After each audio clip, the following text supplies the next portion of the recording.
Hello guys, in today's video we're going to talk about how to fix WhatsApp sound problem. So the answer is easy, just go to the settings and then scroll down to the apps section. Then go to the search and search WhatsApp.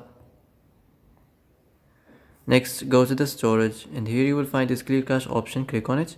Now you can go check it if it worked. If it didn't, you can try to restart your phone, and if it didn't work again, maybe try to clear data, but be careful. If you want to clear data, all the files and all the messages and the chats and the media will be deleted, so be careful if you want to clear data. And also you can try something, you can try to turn on the airplane mode and off, and also you can turn the Bluetooth on and off, you can try it. So that's it. So that's it for today's video. I hope this is the answer you've been looking for.